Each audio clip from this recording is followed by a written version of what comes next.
नमस्ते बंधुओं, मैं डॉक्टर जयपाल सिंह आर्य 9897358304। मित्रों, असंतुलन ही रोग का कारण है। वात पित्त कफ का संतुलन होना चाहिए। मैं 60 प्लस एज है मेरी। मैं 50 साल पहले गांव में जब रहता था तो मैंने देखा किसान आदमी, ग्रामीण आदमी, यानी कि 70% गांव का आदमी संतुलन बना के रहता था। जाड़े में भी खेत में काम करता था, गर्मी में भी खेत में काम करता था। और जैसी आज 25 जुलाई है ना, जो बारिश हो रही है, देखिए ये, इस बारिश में भी गांव में काम करते थे लोग। हल भी चलाते रहते थे, धान भी लगाते रहते थे और चारा भी काटते रहते थे बरसात में।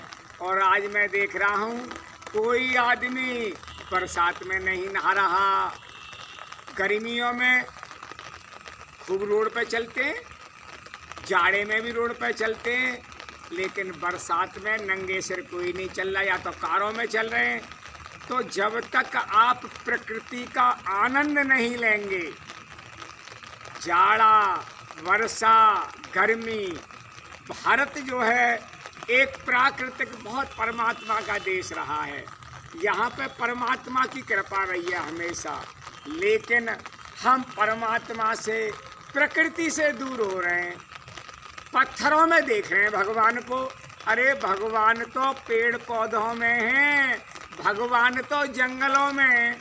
जा तो आप जंगलों में रहे हैं, लेकिन बांध के रख रखा है भगवान। अरे भगवान तो सर्वव्यापक है।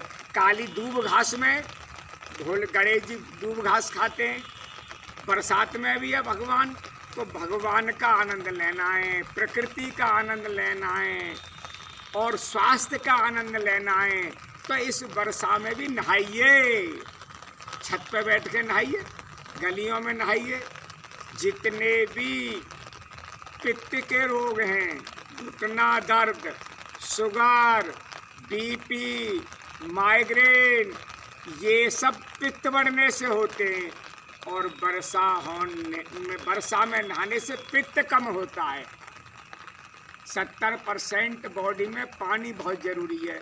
पानी कम पी रहा है आदमी, एसी में बैठा है, कूलर में बैठा है, प्यास ही नहीं लग रही और पी भी नहीं रहा, और कह रहा है प्यास ही नहीं लग रही। अरे भाई, प्यास लगे या न लगे, बॉडी में 70% पानी होना चाहिए।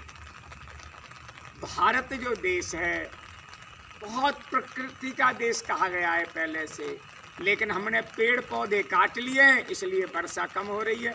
अन्यथा सावन के पूरे महीने में रिमझिम होती रहती थी। गाँव में लोग मस्त रहते थे, चौपाल पे बैठते रहते थे, आला उदल के किस्सा गाते रहते थे, सुनते रहते थे, मस्त रहते थे। और एक हमें आज मोबाइल में, इंटरनेट में लगे रहते हैं, इसका रेडिएशन बच्चों पर लग रहा है, बच्चे चिड़चिड़े हो रहे हैं। तो हमारा जो बीमारी का कारण है रेडिएशन है, रेडिएशन।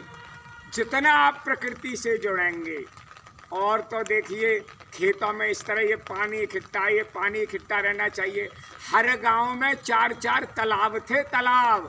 पूरे बरसात का पानी तालाबों में इकट्ठा हो जाता था और पूरी साल पशु भी पानी पीते थे और मौसम संतुलन रहता था।